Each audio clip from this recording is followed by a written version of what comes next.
पूर्णस्य पूर्णमादाय पूर्णमेवावशिष्यते। ॐ शान्ति शान्ति शान्तिः। ॐ पूर्णमदः पूर्णमिदं पूर्णात् पूर्णमुदच्यते पूर्णस्य पूर्णमादाय पूर्णमेवावशिष्यते। ॐ शान्ति शान्ति शान्तिः। शङ्करं शङ्कराचार्यं केशवं बादरायणं सूत्रभाष्यकृतौ वन्दे भगवन्तौ पुनः पुनः। ईश्वरो गुरुरात्मेति मूर्तिभेदविभागिने व्योमवद्व्याप्तदेहाय दक्षिणामूर्तये नमः। ॐ शान्ति शान्ति शान्ति। ज्ञान यज्ञ में दया गीता चिंतन माला के अंतर्गत यह अष्टावक्र गीता।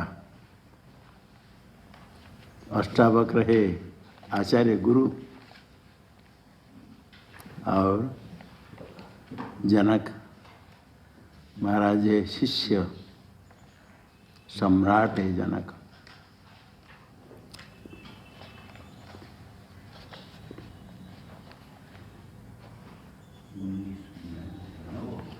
गुरुपदेश के पश्चात जनक जी स्वयं अपना अनुभव प्रकट कर रहे हैं। अष्टम श्लोक, अच्छा नवम हो गया, नवम। अष्टम श्लोक में क्या है? अहम भास ऐसा क्या है? अष्टम यदा प्रकाश्यते विषय तदा अहम भास, ऐसे पुस्तक में दिया है। किंतु अहम एवं भाषे, ठीक है। आगे 10 में चलेगा। इसमें अपना अनुभव कहते हुए जो अलग अलग कोई कोई मानते हैं मत है, उसका भी निराकरण हो जाता है। पहले शास्त्र का तात्पर्य तो निर्णय करना पड़ता है, और जितने जहाँ कुछ कहीं संशय हो, ज्ञान होने पर सारे संशय, आत्मा के विषय में तो सब संशय नष्ट होता है। उसमें से सामर्थ्य आ जाता है ज्ञान में। शास्त्र में के में भी तो दिखता है स्वयं कैसे जगत मिथ्या, जगत कल्पित है। तो सांख्य में जो मानते हैं प्रकृति का परिणाम होता है, त्रिगुणात्मक प्रकृति के मानते हैं, तो उसका परिणाम जगत है।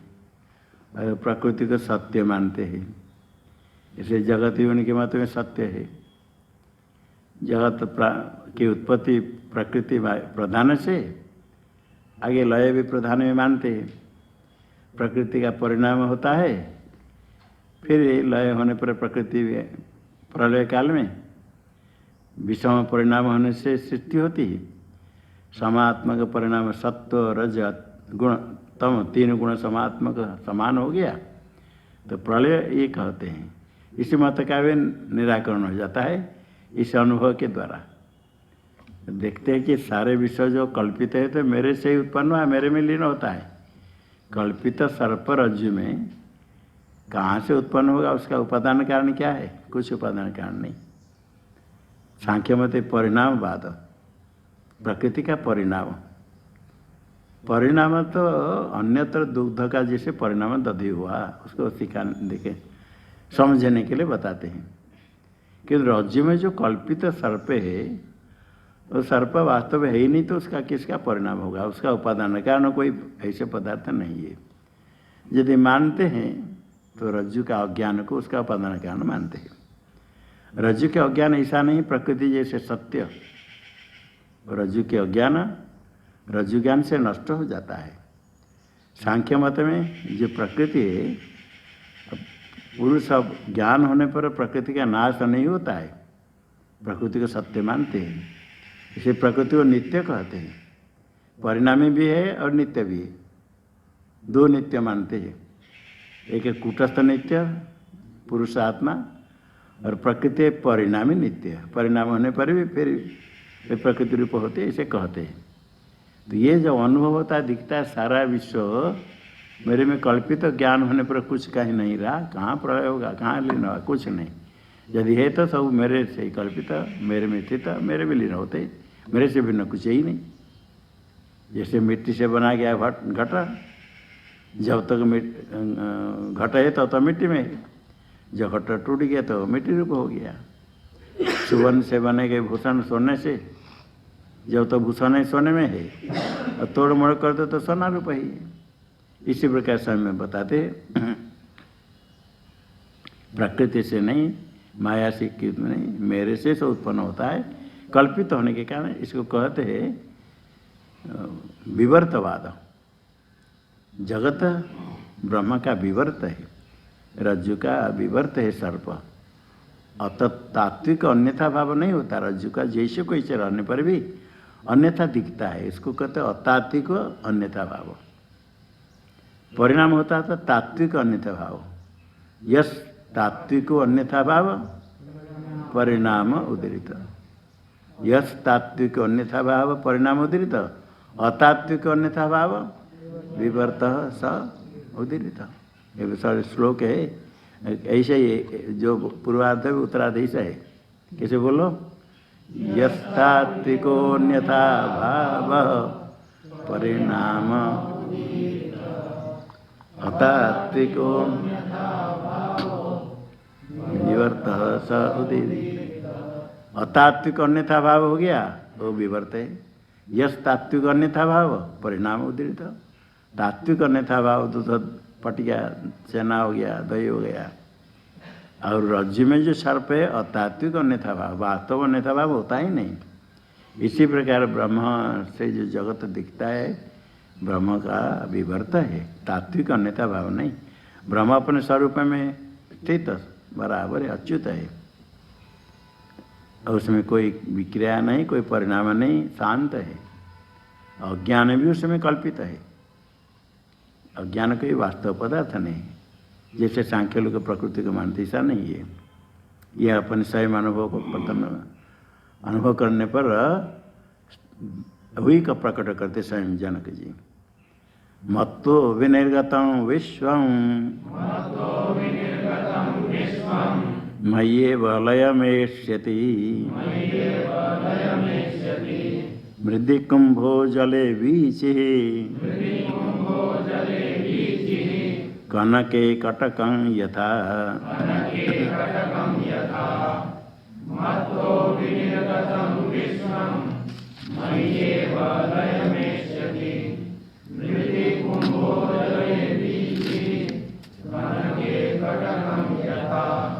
विश्वं मत्तो विनिर्गत मयि लयमेष्यति। मेरे से निकला ये विश्व। निकला क्या? रज्जु से सर्प निकला, वो प्रकट होता दिखता है रज्जु से ही, और कुछ नहीं, कहीं से आया नहीं।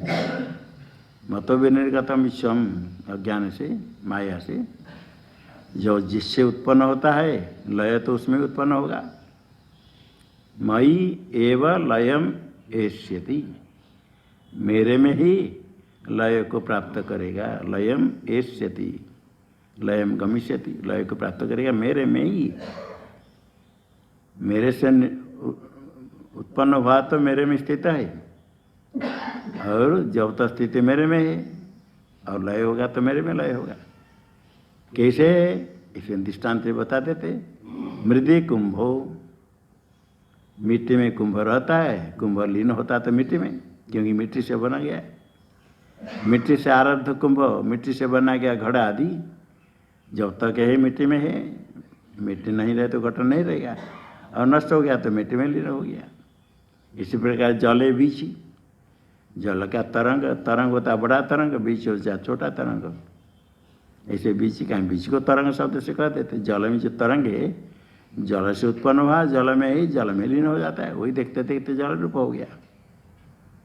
यथा कनक कटकम, कनक सुवर्ण, कटक कंकण आदि भूषण। कनक में सुवर्ण में कटक कुंडल मुकुट आदि जितने सोना भूषण सुवर्ण का, सुवर्ण से बने, स्थिति काल में सोने में ही है, और तोड़ मोड़ कर दो स्वर्ण रूप होता है। स्वर्ण रूप का नाश नहीं होता है। जिसमें आकार बनाया, नाम रूप अलग बनाया, वो उत्पन्न हुआ, नष्ट हुआ। सोना की ना उत्पत्ति ना नाश। सोना तो पहले है, उत्पत्ति के पहले जो सोना, भूषण बन जाने पर ही सोना है, तोड़ने पर ही सोना रहा। भूषण बन गया, नष्ट हुआ, नाम रूप सब है, किंतु सोना तीनों काल में सोना ही है। स्थिति काल में सुवर्ण ही है, सुवर्ण से भिन्न नहीं। इसी प्रकार में घट भी स्थिति काल में मिट्टी ही है। इसी प्रकार जगत भी जब दिखता है तो भी ब्रह्म है, ब्रह्म से भिन्न नहीं।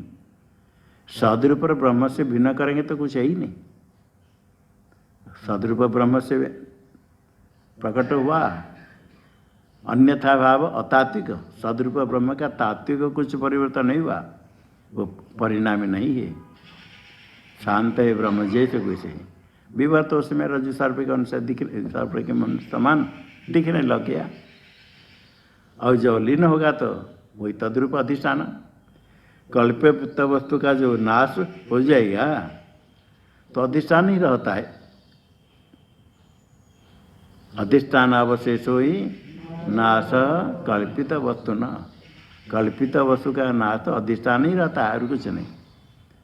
जो रज्जु में सर्प देकर भय कर भागा, कोई कहने से आकर देखा, अच्छी तरह से देखने पर रज्जु को देख लिया तो सर्प का अभाव हो गया, तो कहाँ नाश हो गया। कहाँ तो गाय गया तो नहीं, कहा नाश हो गया तो क्या रहा, मुझे उसका टुकड़ा कुछ अंश रहेगा, कुछ नहीं।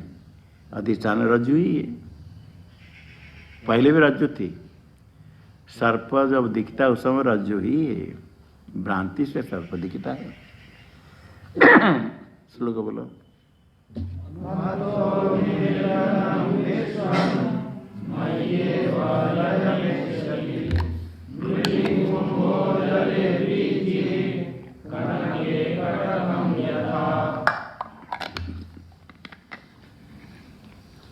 ब्रह्म से बना जगत मिट्टी से घड़ा जैसे, सुवर्ण से भूषण जैसे, उपादान कारण होगा तो क्या होगा, विकारी होगा।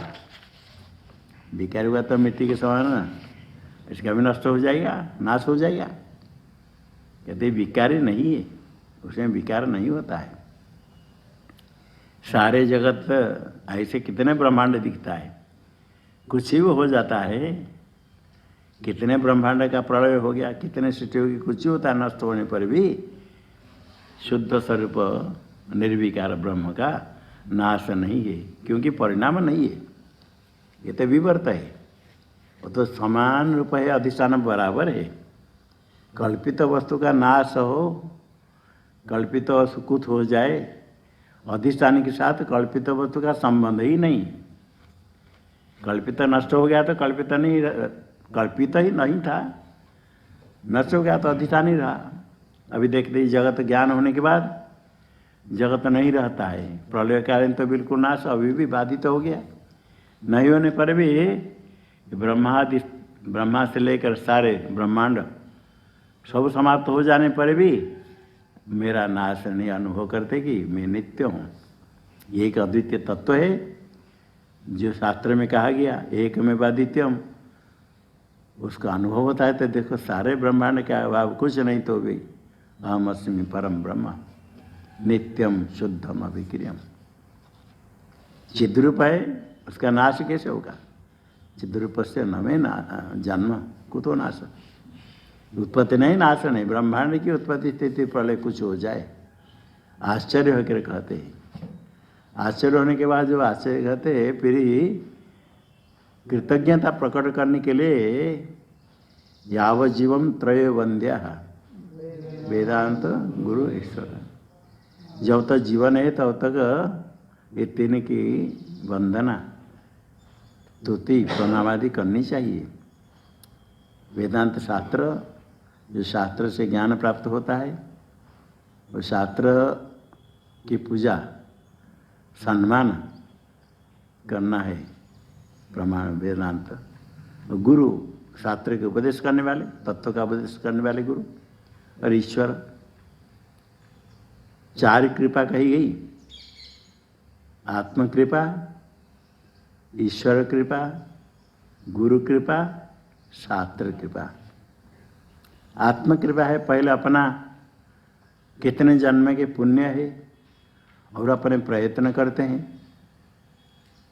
फिर प्रयत्न जब करते हैं पूरा अभ्यास तेने क्रियते अवश्य भी, तो ऐसे पूर्व जन्म का संस्कार होता है, पहले ही प्रयत्न करता है।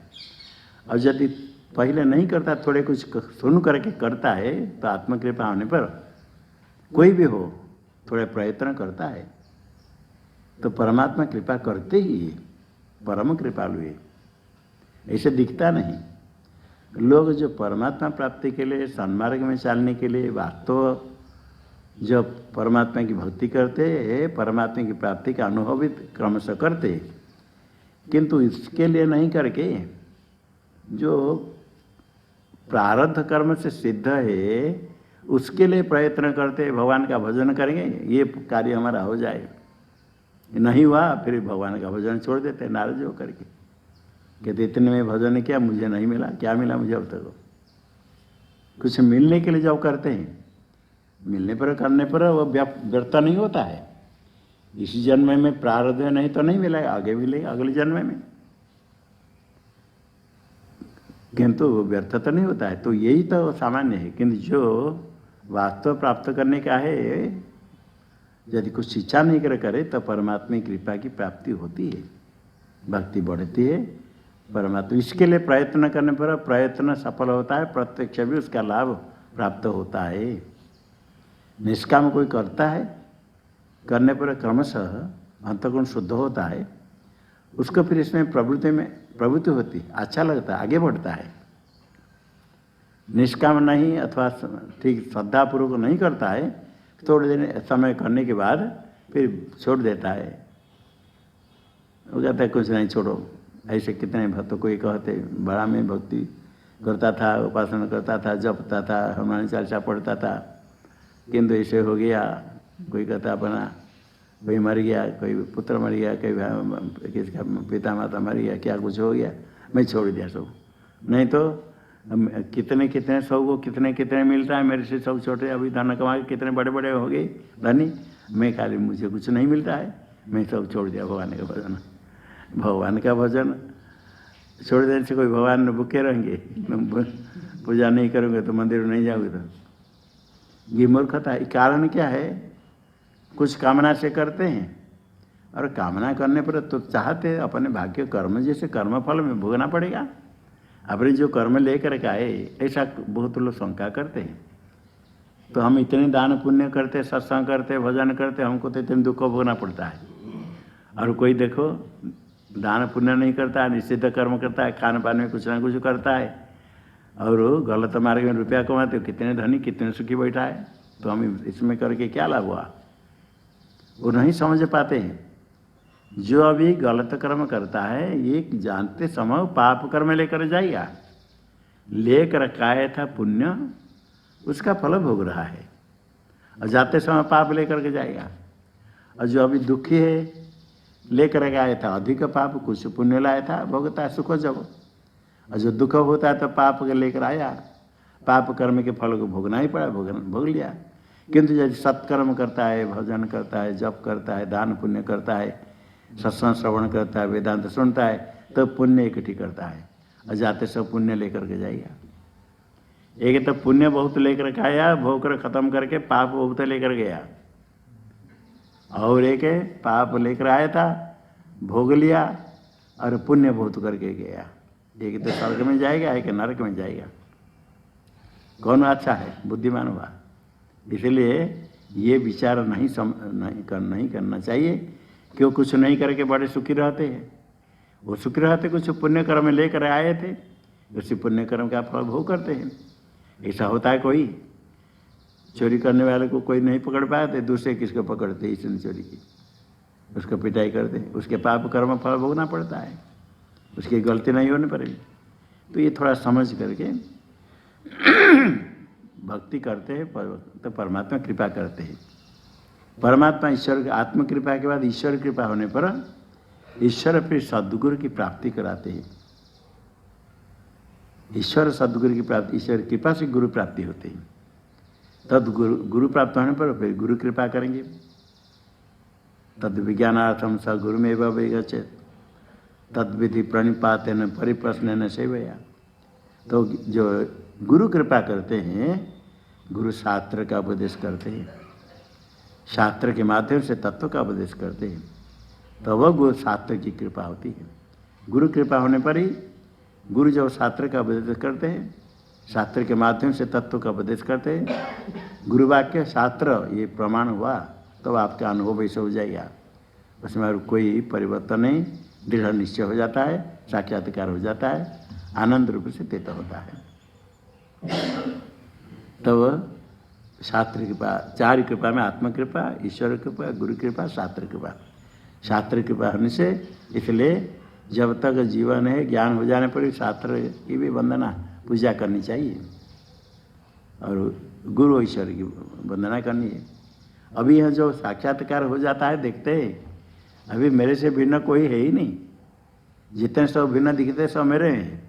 और नमस्कार क्या करेंगे, कहते हैं वही जो तत्व है वही तत्व को मैं नमस्कार कर रहा हूँ। पहले तो तत्व तत्व ब्रह्म ऐसे कहते, जो अनुभव हो जाता है वो ब्रह्म मेरे से भिन्न है क्या।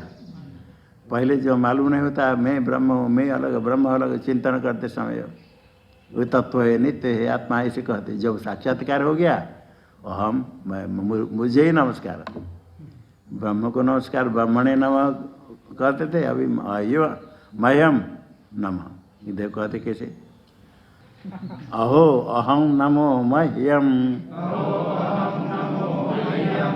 विनाशो यस्य नास्ति में ब्रह्मादि स्तंभ पर्यंतं जगन्नाथे तिष्ठतः।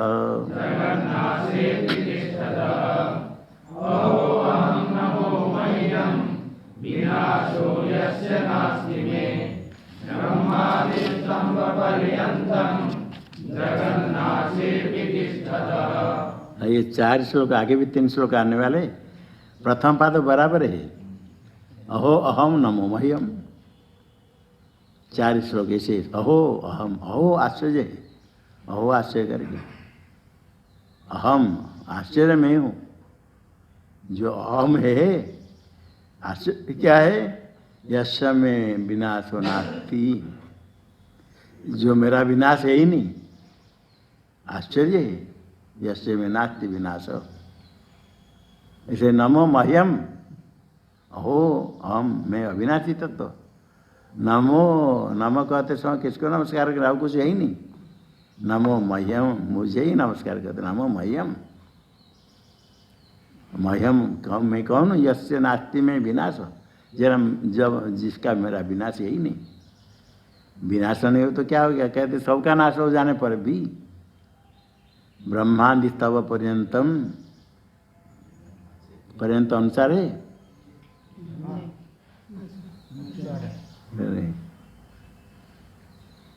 जगन्नाथे भी तिष्ठतः।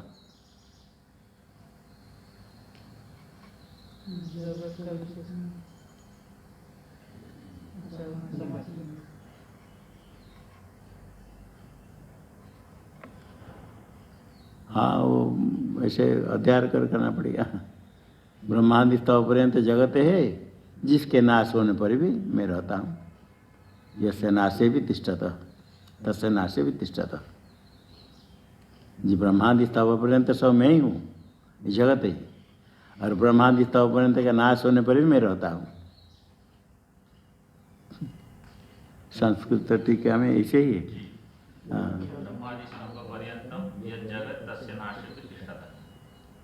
हाँ तस्य पर्यंत जगत तस्य नाशे, ब्रह्मांड स्तव पर्यंत जगत जो है उसका जिसके नाश होने पर भी मैं रहता हूँ, ये नाशो नास्ति में, हाँ, ये अशोक याद करने हो जाएगा। अहो अहम नमो मह्यम विनाशो नास्ति में, मैं विनाशो नास्ति। ब्रह्मांडि तपर्यंत जगत यस्य नाशे भी तिष्ठत तस्य नाशे भी। ब्रह्मांडि तपर्यंत जगत है, तस्य नाशे भी, वो नाश होने पर मैं रहता, वही आश्चर्य है। ब्रह्मा से तम तृण घास, ब्रह्मलोक ब्रह्मांड, सारे ब्रह्मांड का नाश हो जाता है। सारे ब्रह्मांड कोई छोटा नहीं। शब्द बोलते समय विचार नहीं करते, जो देखता है सब कुछ का नाश होने पर भी मैं रहता हूँ, यही आश्चर्य है। कितने ब्रह्मांड है, ये ब्रह्मा से लेकर के तृण कहते समय 14 भुवन ऊपर 7 नीचे 7 में लेकर ब्रह्मांड, कितने चेतन जड़ पर कितने जगत है, उसका नाश होने पर भी तिष्ठतः मम, मैं विनाशो नास्ति, मैं क्या था मम नाशे पे मैं विनाशो नास्ति, यश विनाशो नास्ति। ऐसे तो अहो आश्चर्य में हूँ और मह्यम नमः। इससे क्या सिद्ध हुआ? जगत की उत्पत्ति सब कुछ प्रलय मेरे में होता है, सब नाश होने पे मैं रहता हूँ। पहले तो कहा मेरे से उत्पत्ति स्थिति नाश, उसे प्रमाण श्रुति में यतो वा इमानि भूतानि जायन्ते येन जातानि जीवन्ति यत् प्रयन्ते अभिशंसन्ति तद ब्रह्म, से कह करके तैत्तरीय उपनिषद प्रमाण है। जन्माद्य से यथ ब्रह्म सूत्र है, जन्म स्थिति प्रलय जिससे वही ब्रह्म है। आगे देखते हैं कि विनाश हो जाएगा यदि उपादान कारण होगा, ये परिणामी मानेंगे तो उपादान कारण नष्ट हो जाएगा। ये परिणाम नहीं, विवर्त होने से सारे कार्य प्रपंच कल्पित नाश होने पर भी अधिष्ठान का कुछ नहीं होता, अधिष्ठान बराबर रहता है। सारा ब्रह्मांड नाश होने पर भी स्वप्न प्रपंच नष्ट हो जाता है। आप जागने के बाद ये स्वप्न प्रपंच के दृष्टा है, वही जागृत में आकर के कहता है मैंने स्वप्न देखा, मैं सुश्रुति में सो गया था, वो रहता है, उसका नाश नहीं होता है। बाकी पूरा प्रपंच का नाश हो जाता है। कभी स्वप्न देखने के बाद कितने क्या क्या देखता है, कोई विचार करता है तो फिर आश्चर्य हो जाता है कैसे कैसे स्वप्न देखा, कितने कम समय में कितने स्वप्न देख लिया और कितने सत्य लगता है उस समय, बिल्कुल आश्चर्य। फिर जगने के बाद शांत हो जाता है, कितने प्रपंच से मुक्त हो गया। वह कहीं दुखी होता है, बड़े कठिनाई, कभी कुछ क्या हुआ, उठने के बाद आनंद हो गया, ना कोई भूख प्यास है, हानि लाभ कुछ नहीं, आनंद रूप हो गया। उसमें कुछ नहीं लाया तो आनंद है, ऐसे हो जाता है। सारे प्रपंच कुछ नहीं रहा, प्रपंच नहीं होने पर भी अपने स्वरूप में आनंद स्वरूप में, हाँ ये जो परमानंद है। विषय आनंद तो विशेष उत्पन्न होता है, वो क्षणिक होता है, कभी किस विषय प्राप्त हो कभी नहीं हुआ। किंतु ये जो आनंद है वो विषयजन्य नहीं है, नित्य है, वही मैं हूँ। वो परिपूर्ण स्वरूप एक अद्वितीय आनंद में हूँ। उस स्थिति में जो हो जाता है और किसी की अपेक्षा नहीं, सब का नाश होने पर मैं आनंद रूप रहता हूँ। अब बहुत आश्चर्य, बड़े आश्चर्य। नमो श्लोक बोलो। विनाशो यस्य नास्ति में ब्रह्मादिस्थं पर्यन्तं जगन्नाशे तिष्ठतः। ये सुख दुख जो भोग करते हैं, नायक लोग तो साथ सुख दुख आदि आत्मा में मानते हैं, लोक में कहते हम सुखी हम दुखी, और सुख दुख के कारण आत्मा के भेद सिद्ध करते हैं। कोई एक सुखी कोई एक दुखी। यदि एक आत्मा है, एक को सुख मिला तो सबको सुख मिले, एक दुखी हो तो सबको दुख मिले, इतना नहीं होता है। इसलिए आत्मा भिन्न भिन्न है। पर सुख दुख का अधिकरण आत्मा निश्चय हो तो सुख दुख के भेद से आत्मा भेद सिद्ध करेंगे। धूम दिखता है इसलिए हृदय में बनी है, धूम का अधिकरण हृदय पहले निश्चय हो तो हृदय में बनी सिद्ध होगा। धूम के अधिकरण में बनी, धूम दिखता है, वो कहाँ दिखता है ये पहले देखो, पर्वत में धूम देखेगा तो हृदय में बनी है ना, नहीं। समानाधिकरण होना चाहिए कार्य कारण। कार्य धूम को दे करके कारण का अनुमान करते बनी है कारण। जहाँ कार्य हो कारण वही अनुमान करो। धूम अन्यत्र है तो बन्य अन्यत्र नहीं। सुख दुख देखते हो, जहाँ सुख दुख हो वहाँ भेद सिद्ध करो। सुख दुख आत्मा में कल्पना करके आत्मा के भेद सिद्ध करते हैं। आत्मा में, आत्मा निर्धर्म का निर्गुण है, कोई इसमें गुण है ही नहीं। आत्मा में सुख दुख है ही नहीं। सुख दुख भी अंतकरण का धर्म, अंतकरण का परिणाम है। अंतकरण का परिणाम में भेद सुख दुख है तो अंतकरण में भेद है। सबका अंतकरण भिन्न भिन्न है। कोई एक सुखी एक दुखी, इसका अर्थ इसके सुख का अधिकरण, दुख का अधिकरण, अंतकरण भिन्न भिन्न है। जहाँ सुख दुख भेद दिखता है वहाँ भेद, अधिकरण में भेद होगा। आत्मा के भेद क्यों होगा? और जैसे शब्द उत्पन्न होता है, शब्द भिन्न भिन्न है। कितने शब्द उत्पन्न होता है आकाश में? शब्द भिन्न भिन्न हो जाएगा तो आकाश भी भिन्न भिन्न होता है। एक आकाश में कितने शब्द उत्पन्न होते हैं? एक समुद्र में कितने तरंग उत्पन्न होते हैं? तरंग अलग अलग तो समुद्र अलग अलग क्यों होगा? इसलिए सुख दुख के भेद से जो आत्मा भेद सिद्ध करते वो भ्रांति है। और सुख दुख का अधिकरण आत्मा ही नहीं। तो यदि आत्मा में सुख दुख इसे इतना अनुभव होता है समझने के बाद भी, तो मैं ही सुखी दुखी अनुभव होता है। इसलिए सुख दुख भोग करेगा, पुण्य पाप करता है, कर्म फल भोगने के लिए कहीं जाएगा, ये सब भ्रांति होती। इसलिए कहते हैं जो शुद्ध स्वरूप है उसमें कोई गमना गमन ही नहीं, ना जाना ना आना, कुछ नहीं, शांत है। उसमें क्रिया होती ही नहीं, गमना गमन ही बताते। अहो अहं नमो मह्य, मेको हम देहवानपि, क्वचिन्न गंता नागंता, व्याप्य विश्वमवस्थितः।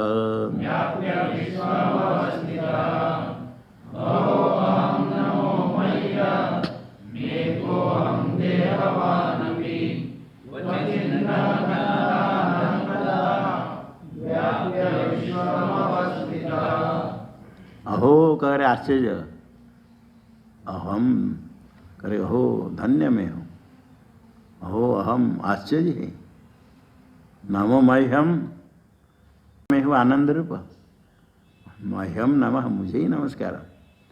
अहम देहवान अपि, देहवान जैसे लगता है, देह कल्पित देह के साथ संबंध होकर देहवान जैसे लगने पर भी क्वचित न गंता न आगंता।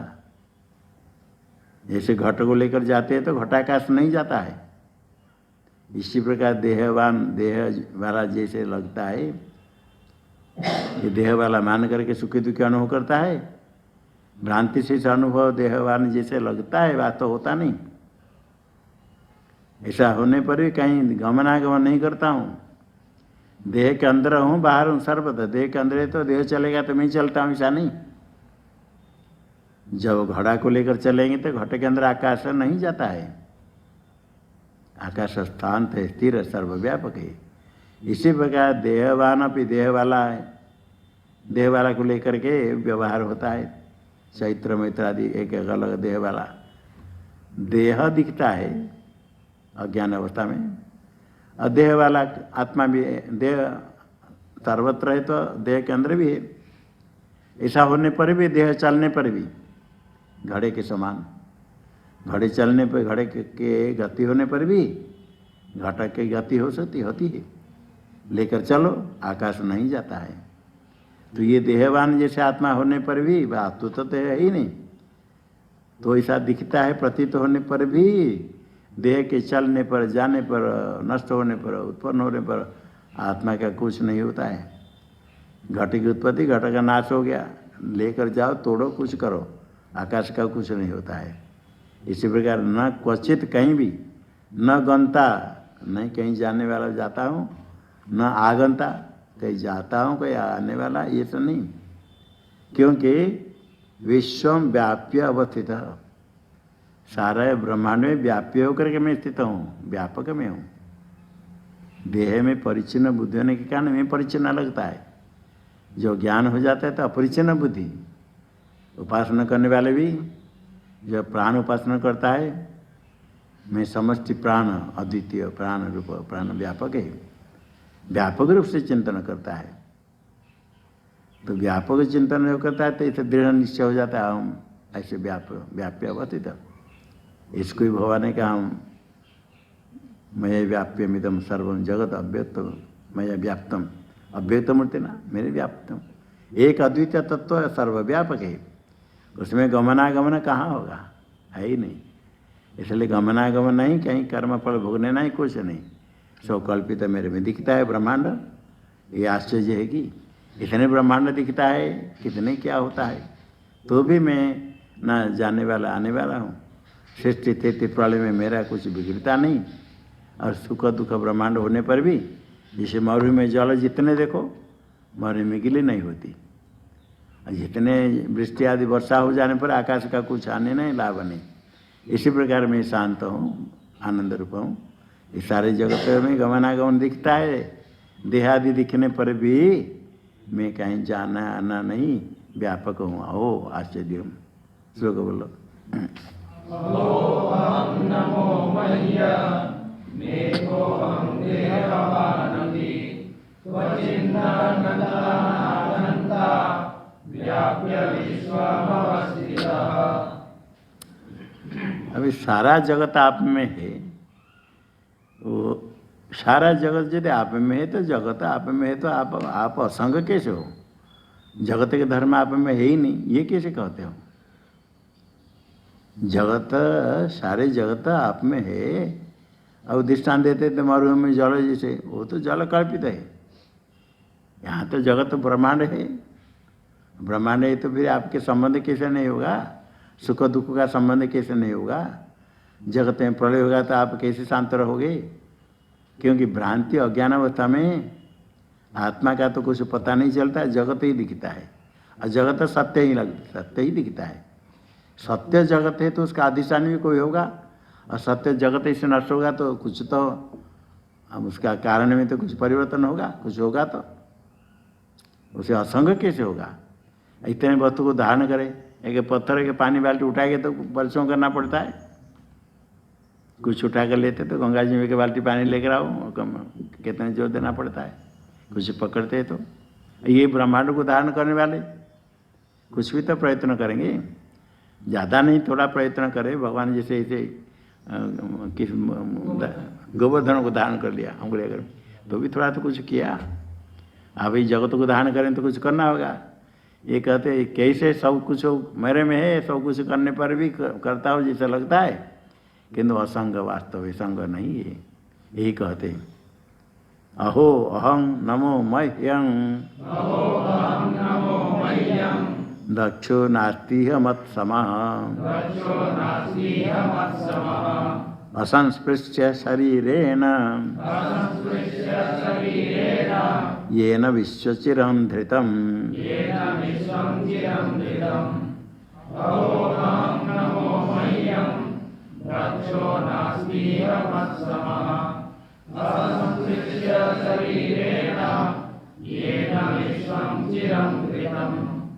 अहो फिर आश्चर्य हो करे, अहम अहम अहो आश्चर्य में हूँ, धन्य है। नमो मह्यम मह्यम एवं नमस्कार करते, नमस्कार तो करने का स्वभाव है, नमस्कार करते तो फिर किसको नमस्कार करेंगे? नमो मह्यम, दूसरा कोई ही नहीं। नमो मह्यम मत समय यह दक्षो नास्ति, मेरे समान कोई दक्ष समर्थ है ही नहीं, चतुर बुद्धिमान कोई ही नहीं। क्या नहीं, क्या में शरीरेण असंस्पृश्य येन विश्वम धृतम चिरम। शरीर के साथ कोई संबंध नहीं, किसी के साथ कोई संबंध नहीं होकर के सारा विश्व ब्रह्मांड को धारण कर रखा है, थोड़े समय के लिए नहीं। चिरम धृतम, मैं नहीं धारण किया जगत, ये ब्रह्मांड सारे जगत का अधिष्ठान ब्रह्म है, तो मेरे में ही मैं ही धारण कर रखा हूँ। शरीर के साथ कोई संबंध नहीं, कुछ क्रिया नहीं करके, प्रयत्न कुछ नहीं करके सारा ब्रह्मांड धारण कर रहा हूँ।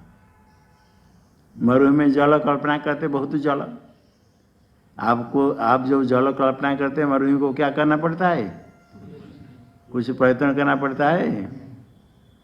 रज्जु में सर्प देकर लोग डरते भागते, तो रज्जु को समय क्या करने पड़ते हैं, कुछ करना नहीं। कोई भ्रांति से कुछ भी कल्पना करे, ये सारा जगत तो ब्रह्मांड दिखता है किंतु शरीर न असंस्पृश्य, देह के साथ मेरा कोई संबंध नहीं। सारे देह जो दिखते सब कल्पित है, देह के बाहर सब के अंदर बाहर होते हुए भी किसी शरीर के साथ कोई संबंध नहीं, किसी ब्रह्मांड किसी के साथ कोई संबंध नहीं। वही आश्चर्य है, इतने बड़े ब्रह्मांड मेरे में दिखता है और मेरे में स्थित है, किंतु मैं कुछ नहीं कर सबको धारण कर रखा। और धारण क्या है, और कोई है ही नहीं उसका अधिष्ठान, मैं ही अधिष्ठान। वास्तव क्या है, जगत कल्पित होने के कारण कल्पित पदार्थ को धारण करने के लिए क्या वजन है। वास्तव कोई पदार्थ धारण करो तो थोड़ा वजन होगा, और कल्पित पदार्थ को धारण करो क्या है। रज्जु को क्या करना पड़ता है, भयंकर सर्प, विषाक्त सर्प देखा, बड़े भयंकर सर्प, भयंकर विषाक्त सर्प देखेंगे तो रज्जु में थोड़ा थोड़ा कुछ तो विषय के कारण कुछ थोड़ा होगा, कुछ नहीं बराबर।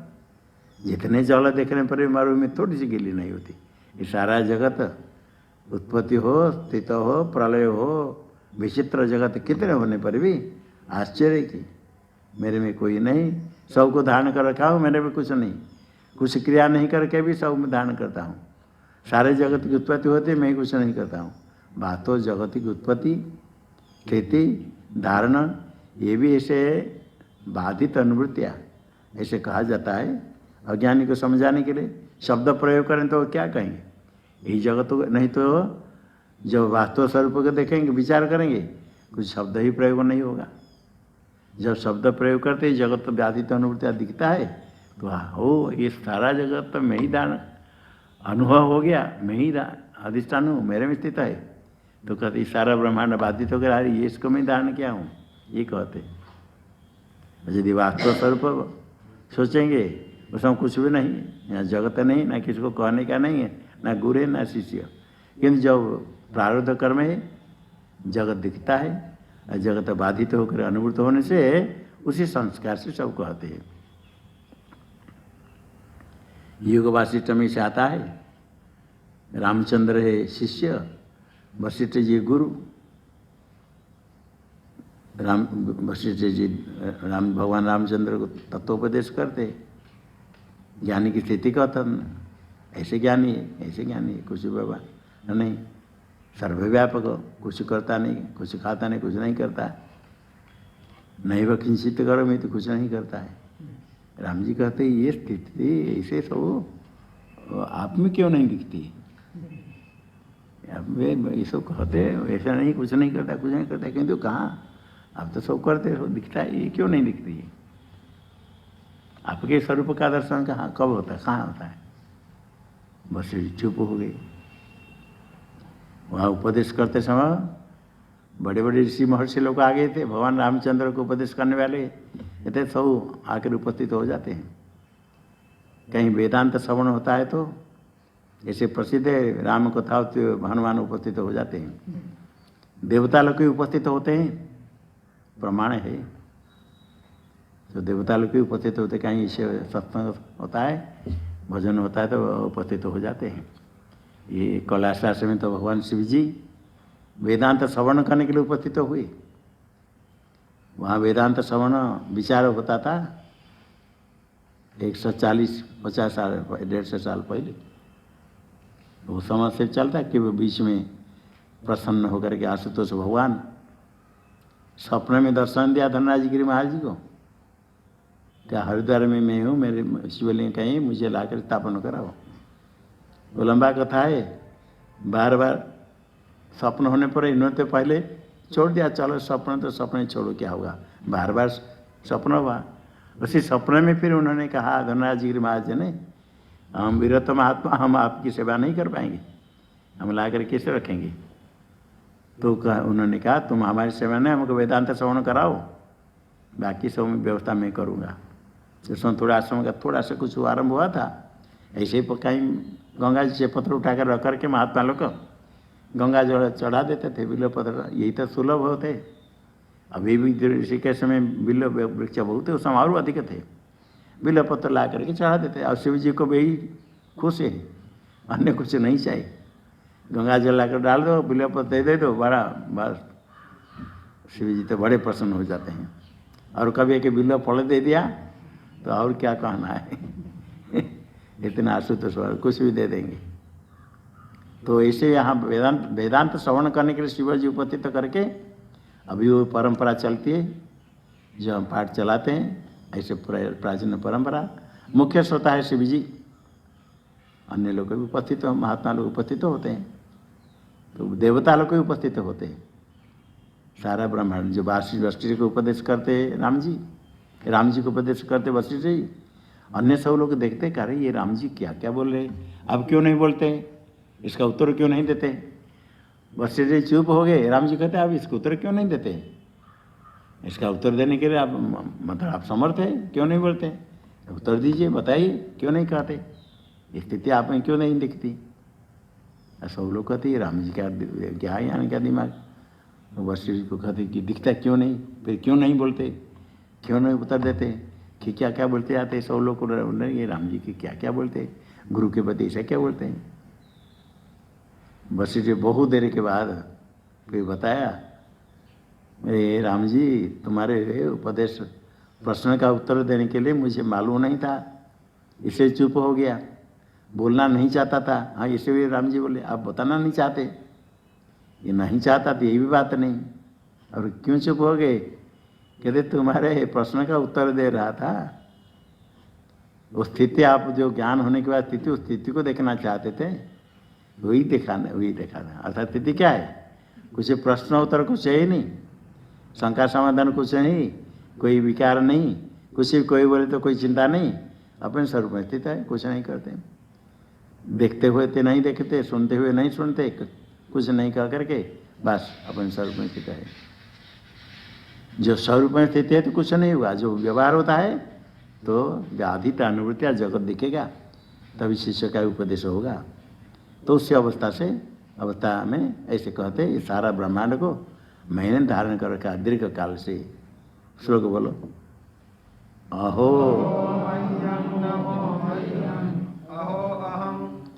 अहो अहम नमो मह्यं दक्षो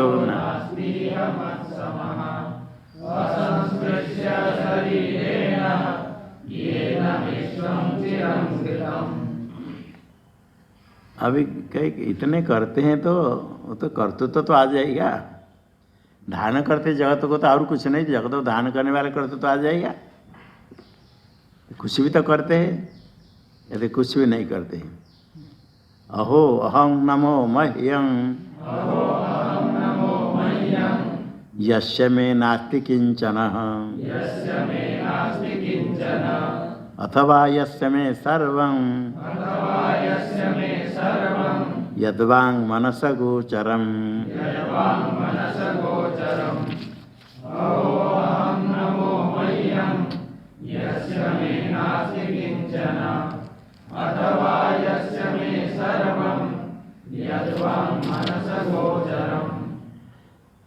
ये सारे जगत को जो दान करता है, जगत मेरा है ही नहीं, जगत मेरे में है ही नहीं, जगत है ही नहीं।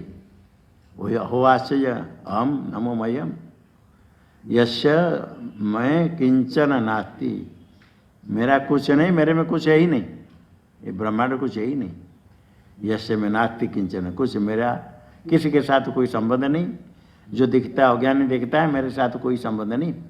आत्मा का उसके साथ कोई संबंध है ही नहीं। कल्पित पदार्थ का, कल्पित पदार्थ के साथ आत्मा का कोई संबंध नहीं।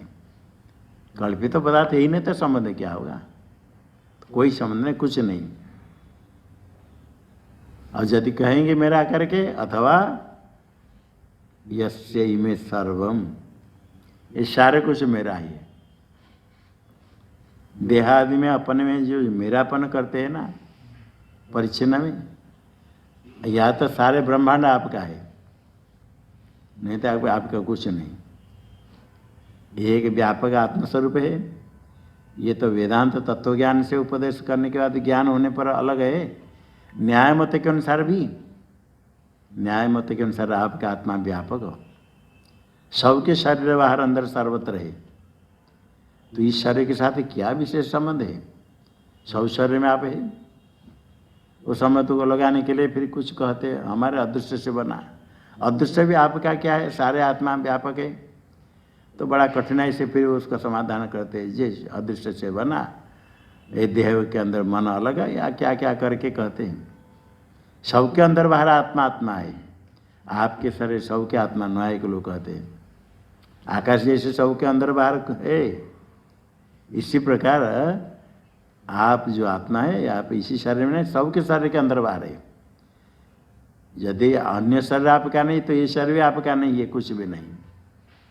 सारा ब्रह्मांड यदि आपका नहीं तो आपके पास जो कुछ है उसका भी आपको कोई संबंध नहीं आपके साथ। यस्य में नास्ति किंचन, यदि किंचन अकिंचन अस्ति, कुछ है तो क्या है?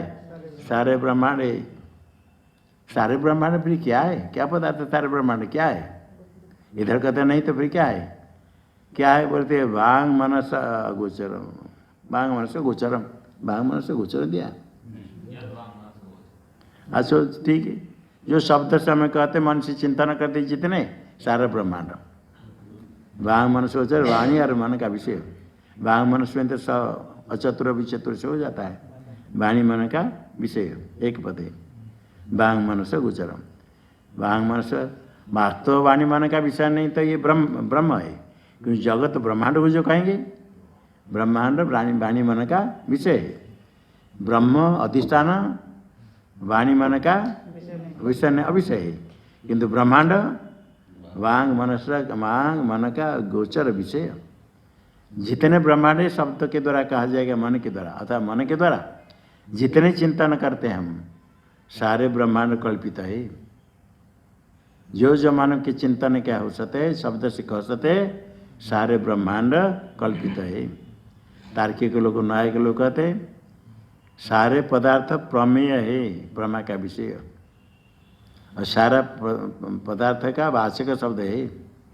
पदार्थ होते अर्थ होता है अभिधेय वाच्य, शब्द होता है वाचक। लेखनी शब्द का ये वाचक, ये वाच्य अर्थ है लेखनी कलम। घटा शब्द का ये वाचक है, घड़ा है वाच्य।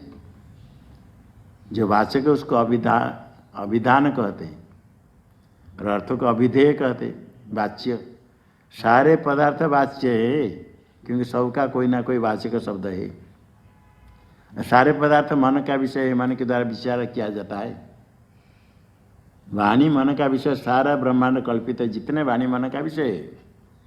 और उससे अतिरिक्त जो वस्तु है अधिष्ठान, वाणी मन का विषय नहीं, वांग मन से गोचर, उसका वाचक शब्द कोई ही नहीं, इसे ब्रह्म को अवाच्य कहते हैं।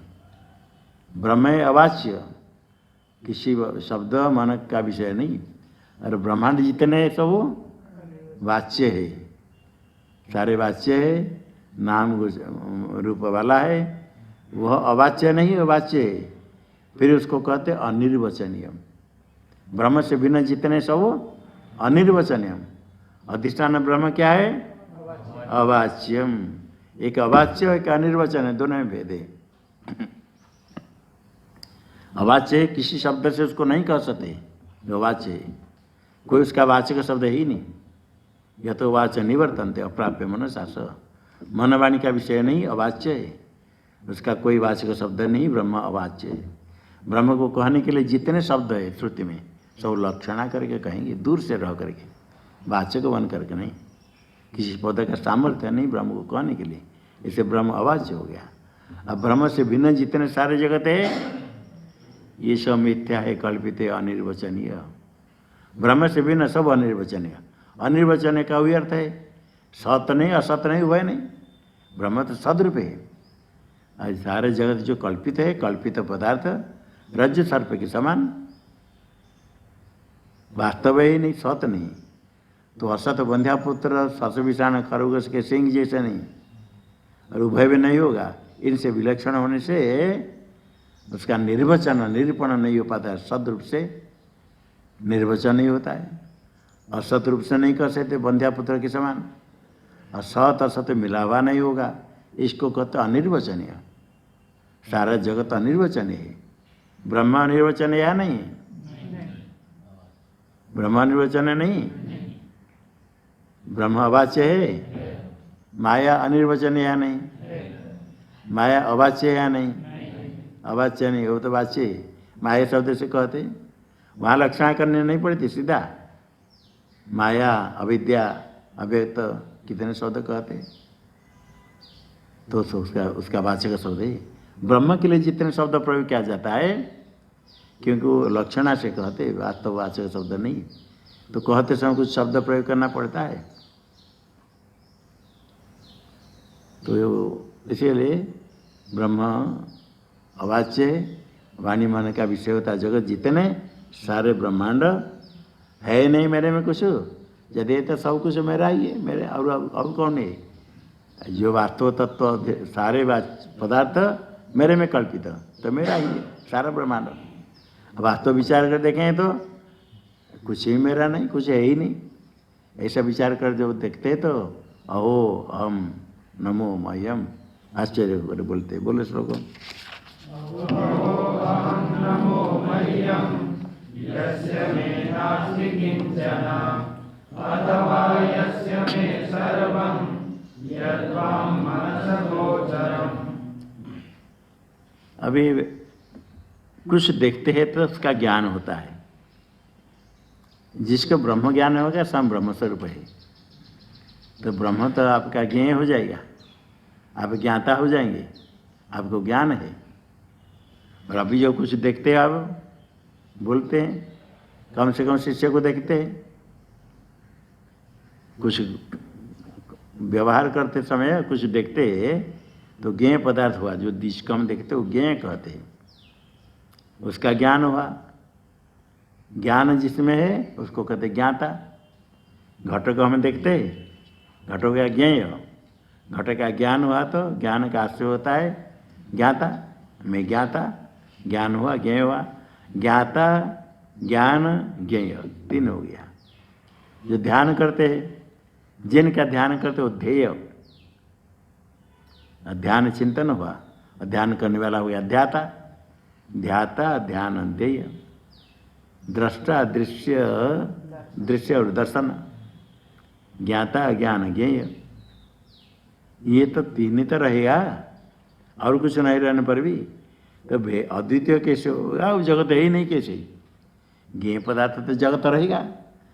आपको जगत का ज्ञान होता है, व्यवहार करते कहते ये जितने सो अविद्यावस्था में कल्पित है, वास्तव है ही नहीं। और ज्ञान के कारण सब व्यवहार कल्पित होता है, कुछ नहीं। ज्ञानम ज्ञेयम तथा ज्ञाता त्रितयं नास्ति वास्तवम् अज्ञानात् भाति यत्तेदं सोऽहमस्मि निरञ्जनः।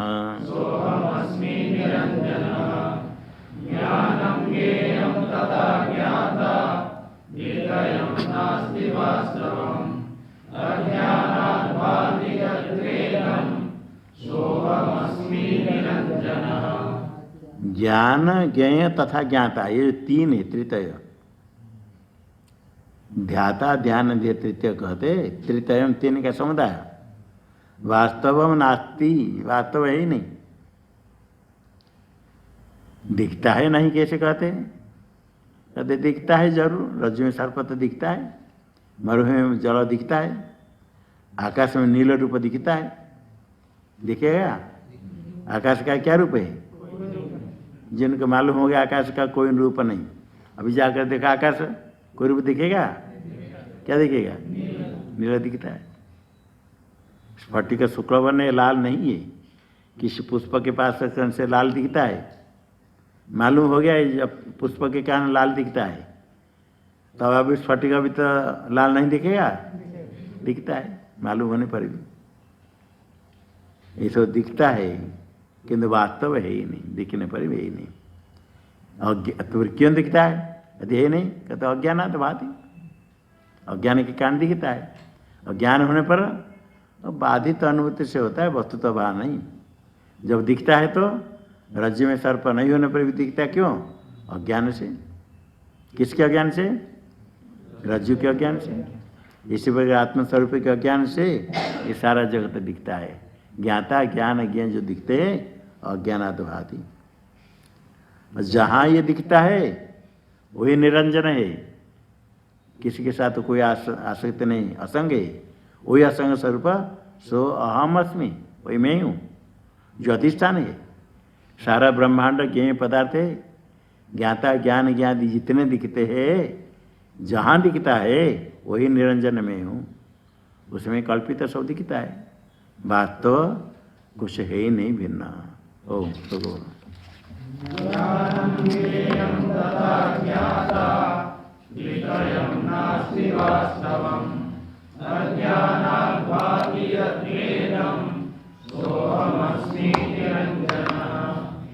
ओम शन्नो मित्र शं वरुणः शन्नो भवत्वर्यमा शन्न इंद्रो बृहस्पतिः शन्नो विष्णुरुक्रमः नमो ब्रह्मणे नमस्ते वायो त्वमेव प्रत्यक्षं ब्रह्मासि त्वमेव प्रत्यक्षं ब्रह्मावादिशं ऋतमवादिशं सत्यमवादिशं तन्मावेत् तद्वक्तारमावेत् आवेन्मावेत् वक्तारम्। ओम शांति शांति शांति।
मयि सन्तु। ॐ शान्ति शान्ति शान्तिः। ॐ मामे मनसि प्रतिष्ठिता मनो मे वाचि प्रतिष्ठितम्। आविर्मयेति वेदस्य महानिष्ठः।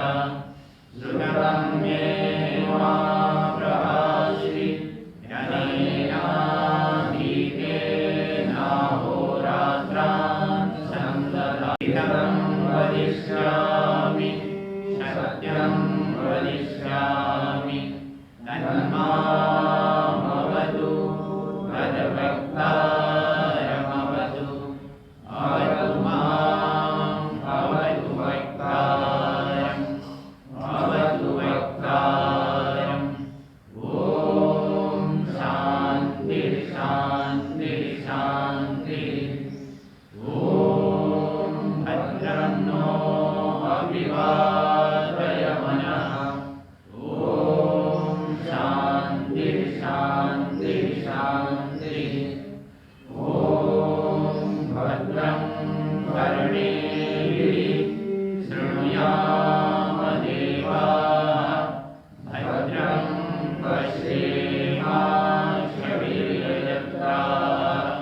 स्थिरैरङ्गैः सुष्ठुवांशस्तनूभिः व्यसेम देवहितं यदायुः। स्वस्ति न इन्द्रो वृद्धश्रवाः। स्वस्ति नः पूषा विश्ववेदाः। स्वस्ति नस्तार्क्ष्यो वरिष्ठनेमिः। स्वस्ति नो बृहस्पतिर्दधातु। ॐ शान्ति शान्ति शान्तिः। ॐ यो ब्रह्माणं विदधाति पूर्वं यो वै वेदांश्च प्रणोति तस्मै नमदेवमात्मबुद्धिप्रकाशं। मोक्षुर्वै शरणमहं प्रपद्ये। ॐ शान्ति शान्ति शान्तिः। ॐ नमो ब्रह्मादिभ्यो ब्रह्मविद्या सम्प्रदायकर्तृभ्यो वंशऋषिभ्यो महद्भ्यो नमो गुरुभ्यः। सर्वोपकारयितः प्रज्ञानघनः प्रत्यगर्थो ब्रह्मैवाहमस्मि ब्रह्मैवाहमस्मि। नारायणं पद्मभवं वसिष्ठं शक्तिं च तत्पुत्रपराशरं च व्यासं शुकं गौरपदं महान्तं। गोविन्दयोगीन्द्रमथास्य शिष्यं श्रीशङ्कराचार्यमथास्य पद्मम्। पादं च हस्तामलकं च शिष्यं तं दोडकं वादिककारमन्या। नस्माद्गुरुं सन्ततमानतोऽस्मि।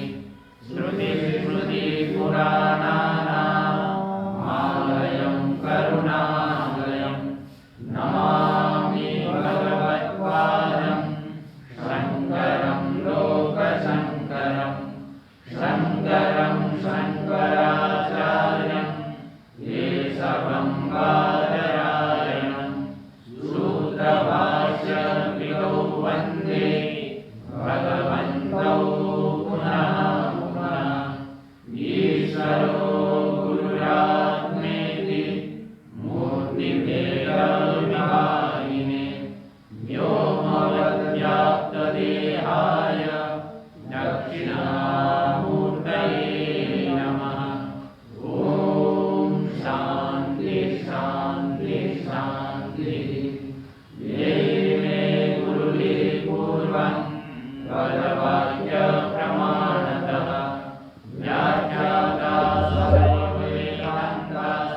नित्यं प्रणतोऽस्म्यम् ॐ नमः